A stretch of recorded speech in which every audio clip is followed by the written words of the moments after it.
नमस्कार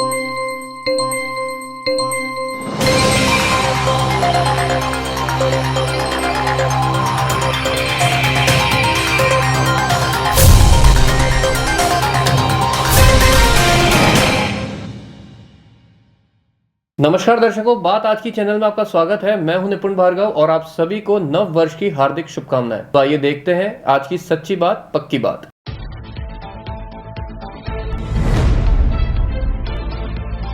शहर भर में दिखी नव वर्ष की धूम, जगह जगह किया गया विभिन्न कार्यक्रमों का आयोजन, मंदिरों में भी लगा भक्तों का तांता।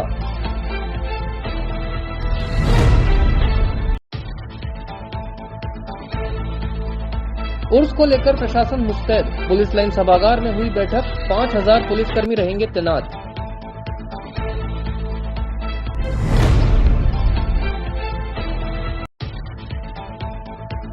प्रिंसिपल डॉक्टर अनिल सामरिया ने किया औचक निरीक्षण, आपातकालीन वार्ड और इकाई में मेडिकल स्टाफ को लगाई लताड़।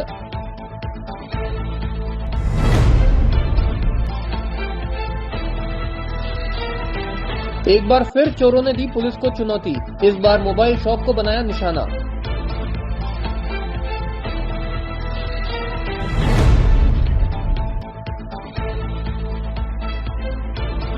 उपखंड अधिकारी गौरव मित्तल ने किया पुष्कर राजकीय चिकित्सालय का निरीक्षण, निक्षय मित्र योजना के तहत टीबी के मरीजों को वितरित किए गए निक्षय पोषण किट।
सर्किट मामू नहीं बनने का, रेडीनेट फाइबर लगाने का, इंटरनेट बोले तो रेडीनेट फाइबर नेट। डिटेल्स के लिए 7412001234 पे कॉल लगाने का। सही है भाई, इंटरनेट बोले तो रेडीनेट फाइबर। अब शुरू करते हैं बातों का बेहतरीन सफर। अजमेर शहर में नए साल की धूम देखी गई, जहां लोगों ने जश्न मनाया और विभिन्न जगहों पर कार्यक्रमों का आयोजन हुआ। शहर के विभिन्न हिस्सों में नए साल के जश्न के लिए विशेष कार्यक्रम आयोजित किए गए, जिनमें संगीत, नृत्य और अन्य सांस्कृतिक कार्यक्रम शामिल थे। शहर के प्रमुख स्थलों पर बड़ी संख्या में लोग इकट्ठे हुए और नए साल का स्वागत किया। नए साल के अवसर पर अजमेर के विभिन्न होटल्स और रेस्टोरेंट्स में भी विशेष कार्यक्रम आयोजित किए गए, जिनमें लाइव म्यूजिक, डांस और भोजन शामिल रहे। इस प्रकार अजमेर शहर में नए साल की धूम देखी गई और लोगों ने जश्न मनाकर नए साल का स्वागत किया। और फायरवर्क्स है, बच्चों के लिए किड्स जोन है सर, डिनर का बहुत बड़े स्तर पे अरेंजमेंट है सर, गाला डिनर का, और IMFL ड्रिंक्स भी हम लोग सर्व कर रहे हैं सर नए साल के आगाज पे। न्यू ईयर पे मैं पूरे अजमेर वासियों को तहे दिल से शुक्रिया अदा करना चाहता हूँ, जिन्होंने मानसिंह होटल में पार्टियाँ की, शादी किए, है ना, बड़े बड़े कॉर्पोरेट्स इवेंट किए। और हम लोग एक नया अभी आउटलेट भी ला रहे हैं जिसका नाम हाइट्स है, हाइट्स द पब। ये अपने आप में अजमेर का पहला पब होगा, जिसकी शुरुआत हम लोग 12 जनवरी को कर रहे हैं सर। ख्वाजा साहब के 813वें उर्स को लेकर पुलिस लाइन सभागार में पुलिस कर्मियों की एक महत्वपूर्ण बैठक आयोजित की गई। आईजी ओम प्रकाश ने बताया कि शहर में लगभग 5000 पुलिस कर्मियों को तैनात किया गया है, जिनमें से 50 से अधिक राजपत्रित अधिकारी भी शामिल हैं। उन्होंने बताया कि शहर को 12 सेक्टर्स में बांटा गया है, जिनमें से प्रत्येक सेक्टर के लिए एक अलग अधिकारी को नियुक्त किया गया है। इसके अलावा पुलिस ने शहर के बाजारों में भी सुरक्षा के इंतजाम किए हैं ताकि जेब तराशी और चेन स्नैचिंग जैसी वारदातों को रोका जा सके। बेसिकली इसमें यही है कि हमारा करीब 5000 का डिप्लॉयमेंट है और इसमें 50 के लगभग राजपत्रित अधिकारियों को इसमें ड्यूटी लगाई गई है। प्रत्येक हमने करीब 12 सेक्टर में बांटा है। दरगाह का परिसर का अंदर का जो भाग है उसके बारे में अलग सेक्टर बनाए गए हैं। बाहर का आउटर का निजाम गेट से दिल्ली दरवाजे तक, फिर बाद में ट्रैफिक का, गाइड विश्राम स्थली का, टोटल सभी का रेलवे स्टेशन पे सब जगह पर्याप्त डिप्लॉयमेंट किया गया। और प्रत्येक अधिकारी को जो भी सेक्टर प्रभारी हैं उनसे सेपरेट ब्रीफिंग की गई है। उनसे उनकी कोई समस्याएं हैं तो वो पूछी गई है। कोशिश की है कि ज़्यादातर जो पुराने जो अनुभवी अधिकारी हैं जिन्होंने वर्षों तक यहाँ पे ड्यूटियाँ की, उन्हीं को तैनात किया गया है ताकि किसी तरह की समस्या नहीं हो। इसी के साथ साथ पुष्कर में भी हमारा एक कार्यक्रम जो चल रहा है 3 दिन का, उसमें भी डिप्लॉयमेंट किए गए हैं। तो ये दोनों ही कार्यक्रम बड़े शांतिपूर्ण संपादित करने के लिए पर्याप्त पुलिस प्रबंध किए गए हैं और जिला प्रशासन की तरफ से पर्याप्त कार्यपालक मजिस्ट्रेट लगाए गए हैं। और जुम्मे की नमाज के दौरान भी आपका नगर निगम द्वारा, एडीए द्वारा पर्याप्त व्यवस्थाएं की गई हैं। जारी नारे उनके लिए भी अलग से जो पुरानी जो व्यवस्थाएं रहती है, जहाँ पे रुकते हैं, उनके मूवमेंट के बारे में, ट्रेन से जो आते हैं तो वो भी जीआरपी की तरफ से और सेंट्रल आईबी और स्टेट आईबी की तरफ से जो नोडल ऑफिसर लगते हैं वो लगा दिए गए हैं। जितने भी जाएंगे उनकी पर्याप्त व्यवस्था। संभाग के सबसे बड़े जवाहरलाल नेहरू चिकित्सालय में व्यवस्था को दुरुस्त करने की कवायद रंग ला रही है। अस्पताल में औचक निरीक्षण पर आए मेडिकल कॉलेज के प्राचार्य डॉक्टर अनिल सामरिया ने कैजुअलिटी वार्ड में और इकाई में चिकित्सा स्टाफ की जोरदार खिंचाई कर डाली। विधानसभा अध्यक्ष वासुदेव देवनानी अस्पताल को लेकर खासे गंभीर हैं। उनके दिशा निर्देश पर अस्पताल में सहायता डेस्क भी स्थापित की गई है। इसी को लेकर लगातार हो रहे दौरे और औचक निरीक्षण की कड़ी में प्रिंसिपल डॉक्टर सामरिया ने देखा कि कैजुअलिटी में एक मरीज चिकित्सक का इंतजार कर रहा था। मौके पर ही डॉक्टर सामरिया ने मौजूद स्टाफ की क्लास लगा दी। इसके बाद जब वह आपातकालीन इकाई में पहुंचे तो वहां देखा कि ड्यूटी स्टाफ मोबाइल देखने में व्यस्त था। इसे देखते ही डॉक्टर सामरिया ने स्टाफ को जोरदार फटकार लगाई। एक और मौसमी बीमारियों का कहर और दूसरी ओर अस्पताल के औचक निरीक्षण में दिखी स्थिति ने एक बार फिर अनुशासन को बेहद कड़ा करने की जरूरत जताई है। इस पर बात आज की चैनल ने जब डॉक्टर सामरिया से बात की तो उन्होंने कहा कि लापरवाही और मनमानी बर्दाश्त नहीं की जाएगी। सर्वप्रथम मैं नव वर्ष की शुभकामनाएं सभी को देता हूं। आज मैंने अभी व्यवस्था देख के जाना चाह रहा था कि विधानसभा महोदय ने जो कमियां दी है उसे पूरी पालना हो रही है या नहीं। उसी की अनुपालना में मैंने सोनोग्राफी कक्ष, ड्यूटी रूम में डॉक्टर उपलब्ध है या नहीं, मरीज समय पे अटेंड हुए जा रहे हैं या नहीं, इस बाबत मैंने पूरा निरीक्षण करके राउंड लिया गया है। सर, कैजुअलिटी के अंदर भी आपने उस डॉक्टर्स को स्पष्ट कहा कि आपके आने के बाद एक मरीज को देखा गया। मैंने यही कहा कि आप तुरंत मरीज आते हैं, आप खड़े होकर उनके अटेंड करें और रस्ट करें। रैपिड रेस्पॉन्स तभी होगा। हमारा जो औचित्य है कि रैपिड रेस्पॉन्स में तुरंत गति से आते ही पेशेंट अटेंड हो और उसका इलाज चालू हो। इसलिए रेजिडेंट को मैं उनको सतर्क कर रहा था। एक और मौसमी बीमारियों का भयंकर प्रकोप है और अस्पताल के अंदर आपने खुद ने देखा कहीं ना कहीं लापरवाहियाँ जो है वो देखी गई। क्या कुछ कहना चाहेंगे? नहीं, लापरवाही कोई भी नहीं है। हमारा सभी सतर्क हैं, सभी हम तैयार हैं कि आने वाली बीमारियों के लिए लड़ सकें। कोई भी कमी हमारे एंड पे नहीं रहेगी, इसी की हम तैयारियां में हैं। ठंडा मौसम है, मौसमी बीमारी में सबसे ज़्यादा खांसी जुकाम बुखार के मरीज आने की संभावना रहती है, निमोनिया होने की संभावना रहती है, ब्रोंकियल अस्थमा के प्रेसिपिटेशन की संभावना रहती है, लकवे की संभावना बढ़ती है, ब्लड प्रेशर बढ़ने की रहती है। इन सभी के लिए मैं सभी से कहूँगा सतर्क रहें, सजग रहें। नव वर्ष है, प्रेरणा लें कि हम अच्छा खाएँ, स्वस्थ रहें, नमक कम लें, मीठा कम कर दें, अपने दैनिक दिनचर्या में व्यायाम करें, योगा करें ताकि हम स्वस्थ रह सकें। इसी कामना के साथ मैं धन्यवाद कहूँगा। अजमेर में चोरी की वारदातें लगातार बढ़ती ही नजर आ रही हैं। इस बार चोरों ने फायसागर रोड स्थित एक मोबाइल शॉप को निशाना बनाया और करीब 1 लाख से ऊपर का माल लेकर फरार हो गए। दुकान मालिक ने बताया कि आज सुबह जब वह दुकान पहुंचे तो ऊपर का गेट टूटा हुआ था और गले से 18 से 20 हजार की नकदी गायब थी। इसके अलावा अन्य सामान जैसे कीपैड मोबाइल, ईयरबड्स, चार्जर आदि भी गायब मिले। इसके बाद उन्होंने गंज थाना पुलिस को सूचना दी, जिसके बाद पुलिस ने मौके पर पहुंचकर जांच पड़ताल शुरू की। फायसागर रोड पे है, रामेश्वर स्कूल के पास में। अभी मैं सुबह दुकान खोली थी मैंने 10 बजे। आगे से सारे लोग जो के त्यो थे, चोरी सारी ऊपर के रास्ते से हुई है। अंदर कोई ऊपर का गेट तोड़ के अंदर घुसा है और अंदर चोरी नकदी तो कम से कम 18-20 हजार के आसपास की है। बाकी स्मार्ट वॉच थे, कीपैड मोबाइल थे और ये अपने बड्स थे और चार्जर था आईफोन के 20 वोट वाले। कुछ जो अपने रिपेयरिंग के लिए फ़ोन आए हुए थे कस्टमर के वो थे और कुछ से दूसरे फ़ोन थे 10 हजार तक के नए फ़ोन, वो चोरी हुए हैं। छत के रास्ते से आए थे। RB mobile. कितने का माल गया? कम से कम 1 लाख प्लस का है। गंज थाने से आनासागर चौकी। पुष्कर के राजकीय चिकित्सालय का बुधवार को उपखंड अधिकारी गौरव कुमार मित्तल ने निरीक्षण किया और सरकार की योजना निक्षय मित्र के अंतर्गत टीबी के मरीजों को निक्षय पोषण किट प्रदान किए। टीबी उन्मूलन के लिए भारत सरकार की तरफ से निक्षय मित्र बनाए जा रहे हैं, जिसमें सभी लोगों से मैं अपील करता हूं कि वो निक्षय मित्र बने और जो टीबी उन्मूलन के लिए जो भी टीबी से ग्रसित मरीज हैं उनको 6 महीने तक पोषण के लिए जो किट दिए जा रहे हैं वो उनके थ्रू दिए जाएंगे और जिससे क्या है कि हम जल्दी से जल्दी टीबी उन्मूलन कर सकें। सभी से अपील है कि पुष्कर वासी जितने ज़्यादा संख्या में हमारे साथ जुड़ेंगे उतने ही हम लोगों को इसके माध्यम से फायदा दिया जाएगा। बातों को देते हैं अब छोटा सा विराम, जल्दी मिलता है एक नए सफर पर।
सर्किट मामू नहीं बनने का, रेडीनेट फाइबर लगाने का, इंटरनेट बोले तो रेडीनेट फाइबर नेट। डिटेल्स के लिए 7412001234 पे कॉल लगाने का। सही है भाई। इंटरनेट बोले तो रेडीनेट फाइबर। एक बार फिर आपका स्वागत है। आइए चलते एक नए सफर पर। हर वर्ष की भांति इस वर्ष भी नव वर्ष के उपलक्ष्य में जिला प्रमुख सुशील गवर पलाड़ा ने गरीबों के बीच खाने के पैकेट और कंबलों का वितरण किया। इस दौरान उनके साथ समाज सेवी भंवर सिंह पलाड़ा भी मौजूद रहे। मीडिया से बातचीत के दौरान उन्होंने सभी को नव वर्ष की शुभकामनाएं भी प्रेषित की। आज 31 है, लोग बाग काफी होटलों में गए हुए हैं, काफी जश्न मना रहे हैं, लेकिन हमारे तो कई वर्षों की प्रथा चल रही है कि हम जब रात को गरीब लोग सोते हैं रोडों पे, हमारी यही परंपरा है कि हम जाएं और उनको कंबल ओढ़ाएं और खाना का पैकेट हमने बांटा है, क्योंकि धर्म की जो सदा हरी होती है और क्योंकि ठंड भी अब की बार बहुत तेज ठंड है और बेचारे लोग गरीब लोग बेचारे बहुत सारे गरीब हैं, उनके पास ओढ़ने के लिए नहीं है, तो हमने कंबल बांटी है और खाने का पैकेट दिया है। इसलिए हम सभी को दान पुण्य थोड़ा थोड़ा सभी को करना चाहिए और नववर्ष की मैं मेरे अजमेर जिले के सभी प्रदेशवासियों को, मेरे सभी को नववर्ष की मेरी ओर से, मेरे परिवार की ओर से हार्दिक बधाई देती हूँ, बहुत बहुत शुभकामनाएं देती हूँ। नव वर्ष के उपलक्ष्य में अजमेर के जवाहरलाल नेहरू चिकित्सालय में आज सीआरपीएफ ने डीआईजी संजय यादव के नेतृत्व में 100 कंबलों का वितरण किया। उनके इस नेक कार्य के लिए मेडिकल कॉलेज के प्रिंसिपल अनिल सामरिया और अस्पताल अधीक्षक अरविंद खरे ने आभार व्यक्त किया और सभी समाज सेवियों से ऐसे नेक कार्य करने की अपील की। नव वर्ष के इस पावन दिवस पे आप सबको हार्दिक शुभकामनाएं। सीआरपी की ओर से 100 ब्लैंकेट हमें अस्पताल को दिए गए हैं, जिसके लिए इनका बहुत बहुत शुक्रिया, आभार। ऐसे सहयोगी हमें हमेशा बने रहें ताकि अस्पताल में आने वाले मरीजों को हम सेवा दे सकें। सीआरपीएफ हमेशा हमारे साथ तत्पर रहता है, काम करने के लिए हमेशा हमें सहभागी बना रहा है, उसके लिए बहुत बहुत धन्यवाद। 100 ब्लैंकेट इन्होंने अपनी सोसाइटी के लिए नव वर्ष की एक नई शुरुआत करी है। क्यों ना हम आगे बढ़ें, देश की सेवा तो ये करते ही आते हैं, पर मरीजों की सेवा करना भी एक परम धर्म है। इसके लिए इन्होंने अपने सभी सहपाठियों से, सहकर्मियों के साथ मिलकर ये दान 100 कंबल अस्पताल के मरीजों के लिए डोनेट किए गए हैं। ये हमारी कैजुअलिटी में और इमरजेंसी मेडिकल यूनिट में कंबल डोनेट किए जाएंगे। जी, नए साल के ऊपर में हमने ग्रुप सेंटर 1 के सभी अधिकारियों और कार्मिकों ने सोचा कि हमें सोसाइटी के लिए कुछ पॉजिटिव काम से इस नए साल की शुरुआत करनी चाहिए। तो उसमें हम लोग 100 ब्लैंकेट्स हमने सोचा कि जेलन हॉस्पिटल के जो रिसोर्सेज हैं उसको सप्लीमेंट करने के लिए हम अपनी तरफ से थोड़ा सा एक सहयोग कर सकें। पुष्कर में देवी अहिल्याबाई होलकर के त्रिशताब्दी जन्म जयंती वर्ष के उपलक्ष्य में 4 दिवसीय चित्तौड़ प्रांतीय कार्यक्रम की शुरुआत हुई, जिसमें 31 दिसंबर से 3 जनवरी तक विभिन्न धार्मिक कार्यक्रम आयोजित किए जाएंगे। कार्यक्रम की शुरुआत मंगलवार को ब्रह्म चौक में संगीत में सुंदरकांड पाठ के साथ हुई। इसमें पुष्कर के प्रसिद्ध गायक दीनदयाल पाराशर द्वारा सुंदरकांड की चौपाइयों का पठन किया गया। इसके अलावा 1 जनवरी को अखिल भारतीय कवि सम्मेलन आयोजित किया जाएगा, जिसमें प्रसिद्ध कवि विनीत चौहान, मुकेश मौलवा, राम भदावर, गौरव चौहान, राजेंद्र गौड़ आदि कविता पाठ करेंगे। इसके बाद 2 जनवरी को पुष्कर के होलकर घाट पर पुष्पार्चन, दीपदान व महाआरती का आयोजन होगा। कार्यक्रम के अंतिम दिन यानी 3 जनवरी को पुष्कर शहर में विशाल शोभा यात्रा निकाली जाएगी और धर्म सभा आयोजित होगी, जिसमें जगत गुरु शंकराचार्य स्वामी, ज्ञानानंद तीर्थ महाराज और राष्ट्रीय स्वयं सेवक के डॉक्टर कृष्ण गोपाल मुख्य वक्ता के रूप में संबोधन करेंगे। आरटीडीसी के पूर्व अध्यक्ष धर्मेंद्र राठौड़ ने आज नव वर्ष की शुरुआत पुष्कर सरोवर की पूजा अर्चना कर ब्रह्मा जी के दर्शन के साथ की। मीडिया से बातचीत के दौरान उन्होंने सभी प्रदेशवासियों को नव वर्ष की शुभकामनाएं देते हुए सभी के मंगल भविष्य की कामना की। नव वर्ष 2025 की आपके माध्यम से भी पूरे प्रदेशवासियों को हार्दिक शुभकामनाएं और बधाई। और आज मैं पुष्कर राज में हाजिर होके पुष्कर राज की पूजा अर्चना करके, ब्रह्मा मंदिर की पूजा अर्चना करके और गौशाला में गायों को गुड़ और चारा खिला के हम पूरी हमारे पारिवारिक टीम भी और हमारी राजनीतिक टीम भी सभी ने बहुत अच्छा लगा। और आज के दिन 2025 जब शुरू हुआ है तो ये कामना कर रहे हैं कि हमारे प्रदेश में सुख, शांति और समृद्धि हो, पूरे देश में भाईचारा कायम हो। जिस तरह की जो हालात इसमें बने हैं उस हालात के प्रति हम तो पुष्कर राज से, ब्रह्मा जी से यही प्रार्थना कर सकते हैं कि हमारा देश और हमारा प्रदेश दिन दूनी रात चौगुनी तरक्की करे, यही कह के। और उम्मीद भी है कि 2025 ये साल बहुत ही मंगलमय होगा। बातों को लेते हैं अब छोटा सा विराम, जल्दी मिलते हैं एक नए सफर पर।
सर्किट, मामू नहीं बनने का, रेडीनेट फाइबर लगाने का, इंटरनेट बोले तो रेडीनेट फाइबर नेट। डिटेल्स के लिए 7412001234 पे कॉल लगाने का। सही है भाई। इंटरनेट बोले तो रेडिनेट फाइबर। एक बार फिर आपका स्वागत है। आइए चलते एक नए सफर पर। अजमेर में ख्वाजा गरीब नवाज के 813वें उर्स के मौके पर संदल का वितरण किया गया। आपको बता दें कि ऐसी मान्यता है कि ख्वाजा साहब के संदल को पानी में डालकर पिए जाने से लोगों को अपनी बीमारियों से राहत मिलती है। हर वर्ष की भांति इस वर्ष भी भारी मात्रा में जायरीन नजर आए, जिन्होंने ख्वाजा साहब का आशीर्वाद लिया। ख्वाजा साहब के दरबार में ये सालाना जो उर्स मुबारक का संदल उतारा जाता है और ये खास मौका होता है जब गरीब नवाज के चाहने वाले दूर दूर से यहाँ पर हाजिर होते हैं और अपनी जो बीमारी है, तकलीफ है, ख्वाजा साहब के दरबार में ला करके यहाँ पर पेश करते हैं। तो जो सालाना संदल है पानी में डाल करके ज़ायरीन जब पीते हैं तो बड़े से बड़ा मर्ज गरीब नवाज के करम से उनको शफा मिलती है, उनको राहत मिलती है। इसलिए गरीब नवाज के चाहने वाले इस संदल को लेकर के पानी में डालते हैं और पीते हैं। आज नए साल के पहले दिन मंदिरों में भक्तों की भीड़ उमड़ पड़ी। लोगों ने नए साल की शुरुआत पूजा पाठ के साथ की। भक्तों की इस भीड़ के कारण मंदिरों का माहौल भी भक्तिमय हो गया।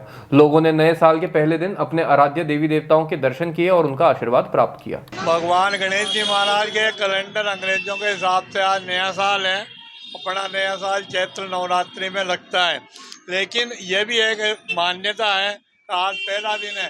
पहले दिन जो भी शुभ कार्य करते हैं, भगवान के दर्शन करते हैं, गौ माता की सेवा करते हैं, गायों कबूतरों को दाना चारा डालते हैं, कन्या माता बहनों की पूजा करते हैं, उनका साल भर शुभ जाता है। गुरुदेवो यादृशी भावना तादृशी फल प्राप्त्यर्थम, शास्त्रों में लिखा है जैसी अपनी भावना है वैसा अपने को फल प्राप्त होता है।